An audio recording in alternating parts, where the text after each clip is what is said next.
The big titans of finance have gotten hooked onto the metaverse.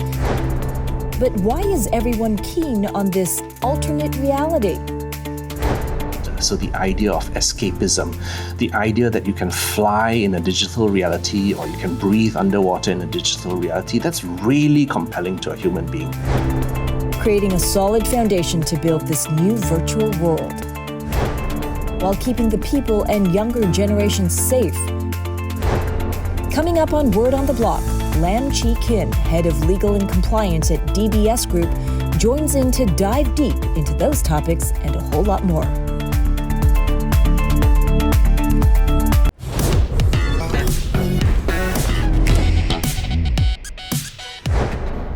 A dystopian future where players battle each other and evil corporations to win the ultimate prize, an imagined virtual universe. While this was the premise of the Steven Spielberg movie Ready Player One, it is also what many of us imagine a future metaverse might be like. But for one of Asia's largest banks, the metaverse goes much beyond just an augmented reality game or a social networking platform. It is so much more. Welcome to Word on the Block, the series that takes a deeper dive into blockchain and all the emerging technologies that shape our world at the intersection of business, politics, and economy. It's what we cover right here on Forkast.News. I'm Editor-in-Chief Angie Lau. Well, today we are in conversation with Lam Chee. He is the head for legal and compliance for DBS Group. But even more importantly, in context of our conversation today, he's been a keen gamer all his life, and he's actually shaping how DBS is looking at the opportunities that the metaverse holds. So thank you so much for joining us. It's a pleasure to have you on the show. Thanks for having me here, Angie. It's a pleasure. Okay, so Chee, clue us in. How does a compliance guy get into metaverse and all of these wonderful things how does one even make that jump at DBS? Yeah, kind of maybe two ways to answer that question. The first part, I think you gave it away already, Angie. I'm a gamer, right? So I play games. I play like almost anything you can find. And I've grown up for maybe 30 odd years, 40 years, just playing computer games. So that is one of my passions. The other way of answering the question, Angie, is that in DBS, we do believe in horizontal organizations. So you don't have to stay, so particularly within your silo or your swim lane. In DBS, we do let people run adjacent organizations or take responsibility for adjacent organizations or influence adjacent organizations. And the metaverse is actually one of these topics that requires a horizontal approach. I don't think it's actually possible to just dump a metaverse project into one particular business line, one research line, or one risk and control function and expect, a outcome that embraces what the metaverse is in future. So I think that's how we look at it. Well, let's look at it even more deeply than that. Why is a bank of your magnitude thinking so closely, and certainly at somebody, at your level in really the C-suite level, thinking about how metaverse is going to define your future at the bank? Yeah, clearly. Okay, so DBS believes a lot in experimentation. And in order to decide in which areas we want to experiment, we identify big themes. So we actually have a group that looks at what is a possibility in the future. So that could be, for example, trust in financial services. Another example could be quantum computing. Well, it just happens that blockchain is one of our selected big themes. And as we went through the blockchain discussion, we noticed that there was also a discussion around the metaverse. And as we unpacked that a little bit, it became more and more logical that maybe we should put some thinking around the metaverse, but in the spirit of experimentation. I think it's early days, and I think it's really important to say that. But equally, even though it's early days, I think it's quite important that we perhaps apply some decent thought into the whole issue. I also think in my little area, right? I think there's going to be legal issues. I think there's going to be regulatory issues, and all this speaks to that idea of we've got to look at this horizontally. I don't think we can just look at this as, hey, here's a business and let's dump a lot of capital into the business. Well, you finally get to tell your parents that all those years that you spent gaming after Yeah, look, school Ma. was finally. Correct. But it really is, when you started hearing about blockchain and metaverse and obviously all the implications, what immediately leapt to your imagination? What did you see that got you excited here? Yeah, so for me, it was the idea of a digital reality, right? An alternate reality which humanity can experience. And you always say, there are certain pretty fundamental, psychological things that the human being wants to chase after. So the idea of escapism, the idea that you can fly in a digital reality or you can breathe underwater in a digital reality, that's really compelling to a human being. Maybe another aspect, catharsis. Catharsis in the real world, kind of experiencing that, you can cry, but you can also express yourself really violently. And in the real world, that's not a good thing. But catharsis in a digital world is actually pretty cool, right? It's something where you can experience that psychological release, but without actually taking some of the physical consequences of that. I think that's one very, very important aspect to perhaps understanding why, in a sense, computer gaming is so appealing, but in the same way, why the idea of the metaverse is so compelling. It is a world of imagination that is reinforced by the game, by other people's imagination. And suddenly you can play make-believe in a semi-real way, which makes me go back to the question of, banking. In your view, how would you describe this future, and what does it mean in terms of features and functionality for the average person, and how should they think about engaging in this new platform? I said a little bit about why this is so compelling to the human being, and I think that introduces an idea which DBS feels very passionately about. And that's the idea of taking a human-centric view to the subject, not just a technology-centric view. I think if you came at this from a human-centric view, I think some of the answers are perhaps illuminated a little bit better than if we took a technology-centric view. Let me just illustrate this by perhaps unpacking the definition a little bit better. I'm going to geek out a little bit here, if it's all right with you.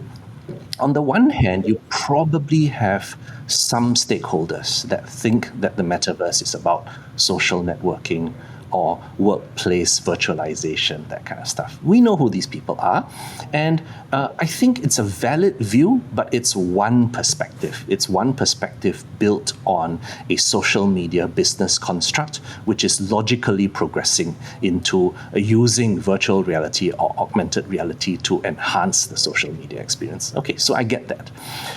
Equally so, there is another view. I call this the Web3 DeFi view, where basically everything is NFTs and blockchain and decentralized finance and so on and so forth. That's also, I would say, an equally valid view, because they're all aspects of the elephant in the room, which is the metaverse. And that's why I come back to the idea of computer gaming. I come back to the idea of, actually, Bob Chapek of Disney said, the metaverse is a perfect place for next generation storytelling, the core franchise of what Disney is all about.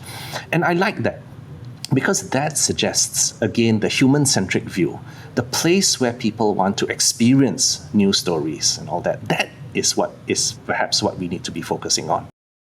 So the human-centric view, and how is it informing you as a business, as you obviously look for ways to bring banking services to a population? You're going to do it through the metaverse. How are you going to do that as a part of digital transformation? First and foremost, why the metaverse? Here's where, again, I would say a human-centric view is really important. And I take a step back. Who likes clunky graphics? Who likes images that are shaky? Who likes the uncanny valley where you try to simulate a photorealistic environment, but you know what? It doesn't look quite real enough, and I'm creeped out because I don't like it. And I think these are all questions that are valid questions as we look at the maturity curve. And I break that maturity curve down into three big buckets. The first is immersion technology. We know this pretty well. Augmented reality, virtual reality, and the delivery of that immersion technology at an appropriate price point to the consumer. Right? Today, a computer game geek spends tens of thousands of dollars on his rig. If the metaverse is going to be embraced by billions of customers, you can't say that the cost of entry is $20,000 or $10,000. It's got to be democratized. So the maturity of the way immersion technology comes about and delivery technology comes about is one of the important factors that we need to watch. The last thing that I'd say, Angie, in all of this, and all this builds up to the question, when is the metaverse going to be ready for us, right? So this last part of the question is the maturity of digital asset technology as well. So as the blockchain matures, as we look at a future possibly represented by Web3, with a bit of room for thinking about non-Web3, I think that's how the question of, this is how we watch the timing and the maturity curve, and this is when we make a decision to get into this. That, I think, is informed by a human-centric view, and that starts to unlock the way we look at it. And maybe here's, again, the punchline, right? The metaverse is going to engage the human's senses in a very different way. Sight, sound, touch, and dare we say it, taste and smell. So as you try to say digital reality, you've got to look at the technology that conquers sight and sound. Not bad. Touch, that's coming. Taste and smell, who knows, right? So I think as we look at how the human is engaged in the technology or with the technology, that's one of the big answers to when the metaverse becomes truly, truly democratized and engaging for all the potential customers out there. That's a really long way of giving the answer, but I hope that's interesting to Well, I'll note that in a recent LinkedIn post, you did not say if, you did say when. But hang on to that thought because time for a quick break. But when we return, we're going to return with Lam Chee, and we're going to talk more about the generational shift easing us into the multitude of metaverses, mature or not, when we come back. After the break, making banking cool in the metaverse. I like this digital avatar in this other metaverse. Can I use my digital castle in this metaverse A as collateral for my avatar in metaverse B? Metaverse A is no longer cool, and I actually want to pass this inheritance to my kid. And later, the social challenges that a digital life exposes when Word on the Block returns. If you don't understand the future, you'll never see your place in it. Introducing Forkast Plus, covering all things blockchain, independent reporting, insights, and access from Asia to the world. We cut through the noise where technology, insights, and access meet, where smart conversations happen. Make friends with disruption. Forkast Plus.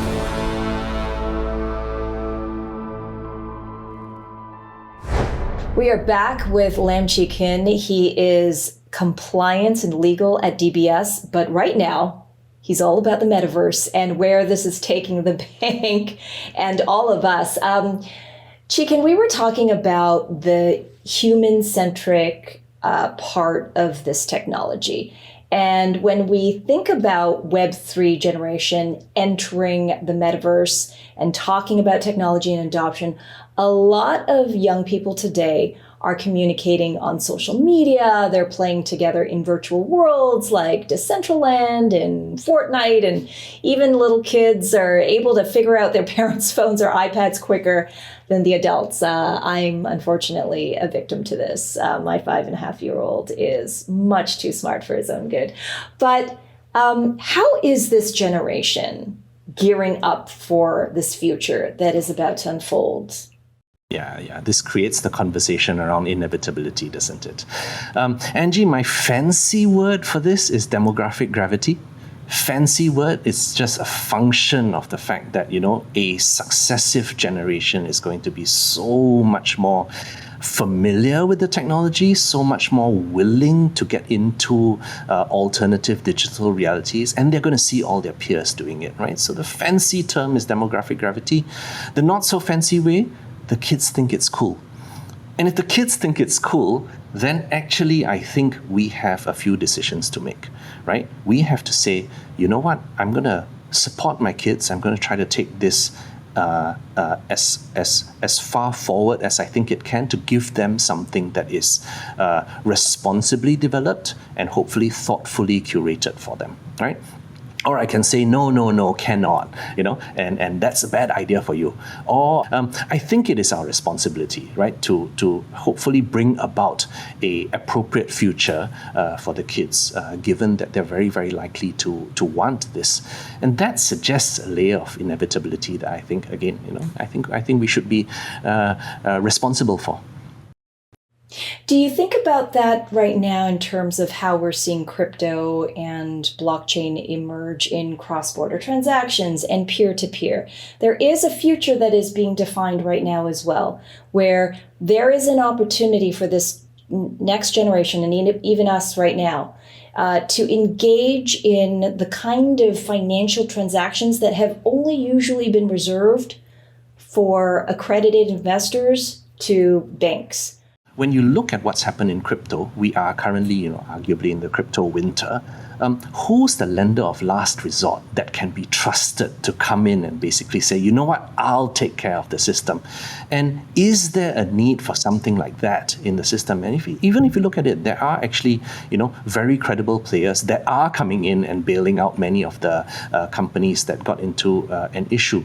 Now, given that the need for trust, the lender of last resort, and these ideas, I think it is consistent with the fact that the future with crypto and with blockchain and with the metaverse may not be completely trustless and fully decentralized. I think there's still going to be a need for these ideas here.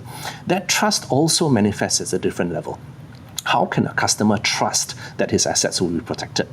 How can a customer trust that the offering on a platform is appropriately curated? And I think financial services had learned these lessons already, but I think we're encountering the equivalent of those questions in our discussions on the blockchain, and also equally validly in our discussions in the metaverse. I think these are really, really important things in order to give the next generation that foundation on which to thrive.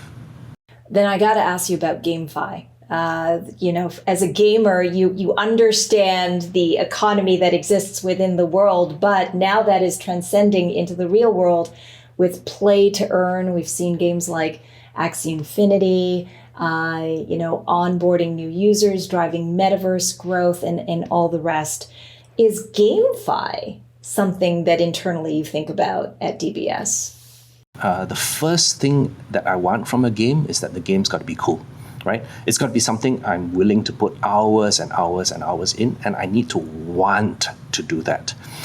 If I'm doing that for income, then Angie, I got to be honest, right? That's work. That's not game, right?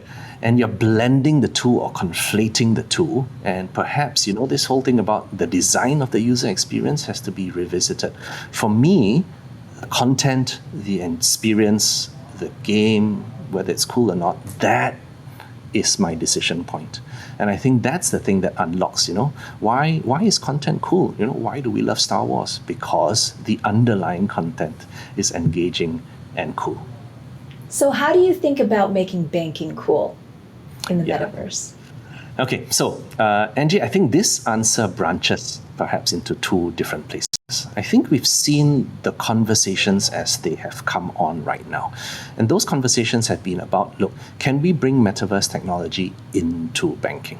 Yeah, so for example, can we virtualize a bank branch, or can we take a manufacturing process and make a virtual reality digital twin of that manufacturing process? So I call all these outside-in business models. Yeah, so all the things where you take a known capability, metaverse technology, and you try to retrofit that into your existing business models, outside-in business model. I'm quite engaged on something that I'd like to call the inside-out business model. And this is slightly different, right? We already know about the idea of embedded finance. Nobody wakes up and says, I'm going to buy the best mortgage in the world. I'm going to embed my mortgage product actually into the house purchase journey so that it's actually embedded into the customer journey. I think that same idea is valid in the metaverse. You go out there and you look for the multiverse of metaverses that will exist, the social media metaverses, the Web3 metaverses, the computer gaming metaverses, the Star Wars metaverse, for example. There's a multiverse of metaverses that are reasonably foreseeable. What are they all going to need? They're going to need the idea of, well, could I borrow money to buy my fighter jet? Well, this castle, I like this digital avatar in this other metaverse. Can I use my digital castle in this metaverse A as collateral for my avatar in metaverse B? Metaverse A is no longer cool, and I actually want to pass this inheritance to my kid. So this builds a story where I think we have an opportunity to think about inside-out business models, about embedding financial services into these metaverses. It's not like it hasn't been done before. In computer gaming, we actually know this already. But that idea of embedded finance in metaverses, I think is very compelling. And Angie, if I may, just one more thing that's really compelling, creating the interoperability between metaverses. That is something that banking is really, really good at doing. We call it foreign exchange. We call it market access products, right? And banking's really good at doing that. So I think there's a role for the pricing, the trading, the risk management, the hedging, all that is going to be relevant in that future. Okay, you've blown my mind. You really have. The interoperability as FX. I mean, this is what we're doing right now between foreign exchanges and currencies right now. It's fascinating. Okay, when we come back, man, so much to talk about. But we're going to talk about the unique challenges that a digital life can throw our way and how to tackle them, and potentially how DBS is going to tackle them as well when we come back. On the other side, real-world regulations in the virtual world. More when we come back.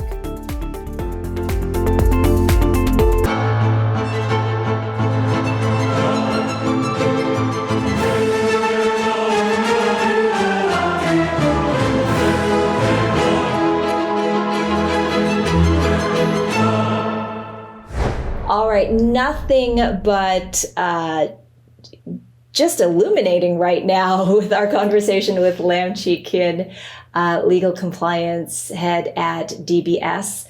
Right now we're talking about Metaverse. As you've explained, a very horizontal organizations. Regulating a decentralized technology can be a difficult thing to do, especially since regulations would require KYC verification for every user.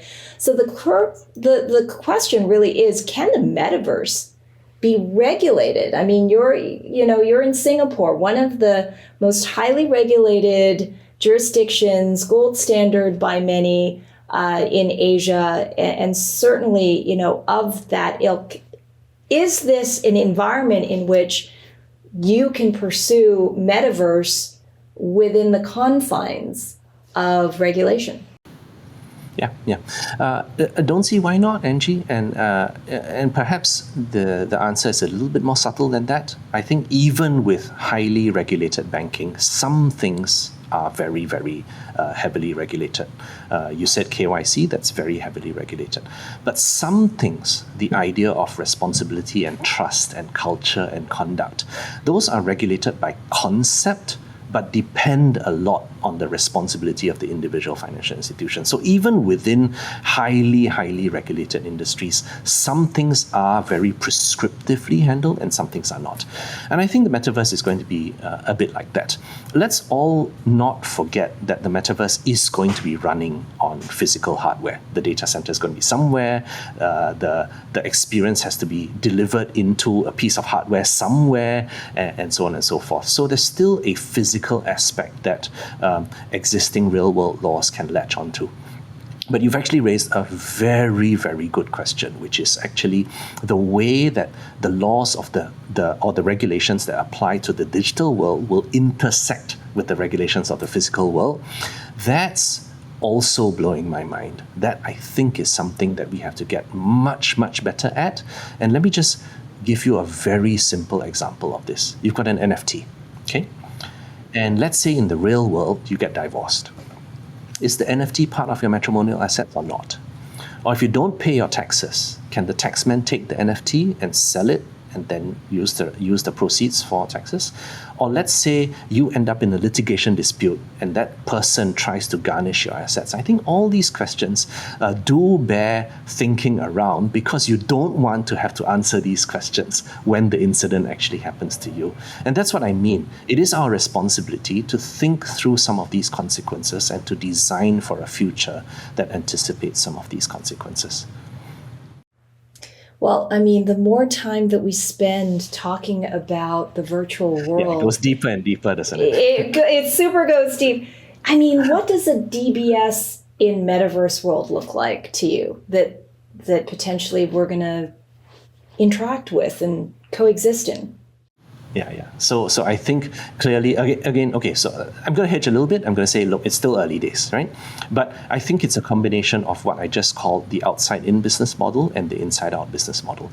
I think there's a lot of validity to the outside-in business model. Just, could you unlock a different way of workplace interaction by using Metaverse technology in the workplace? Of course you could. It could be way cooler than video calls and that kind of stuff. You could be interacting with each other, whiteboards, being able to manipulate designs and all that in a virtual environment. So I think that's pretty cool. The other part that's really, really cool, though, is the inside-out business model. The idea of embedding yourself into the large content and driven, engaging metaverses that are out there. That's really, really cool as well. And powering that with financial interoperability. What foundation of a future society are we actually building?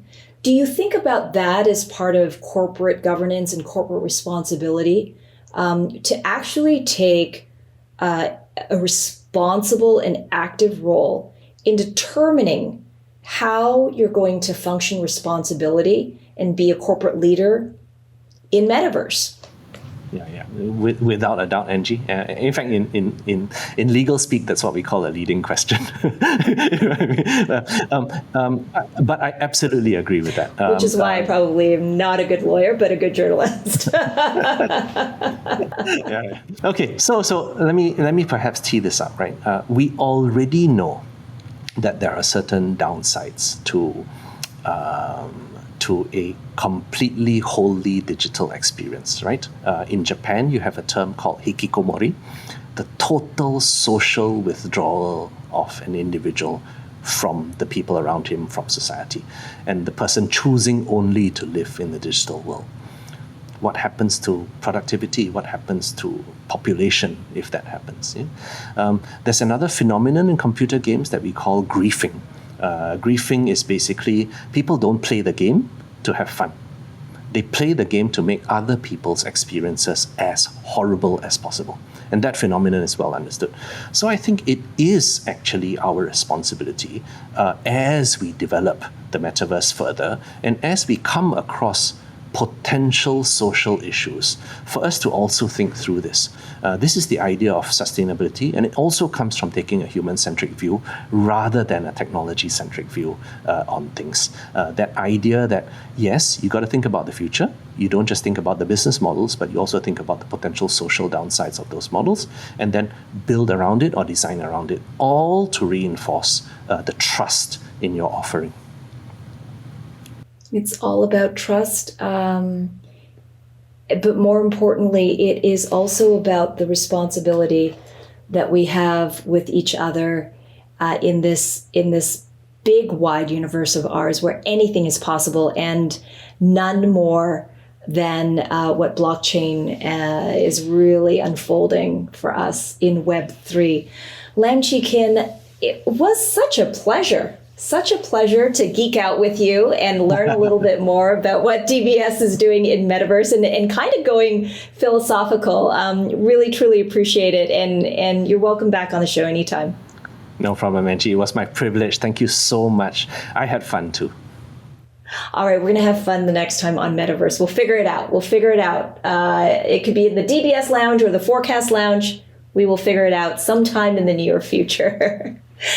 And thank you, everyone, for joining us on this latest episode of Word on the Block. I'm Angie Lau, Forkast Editor-in-Chief. Until the next time.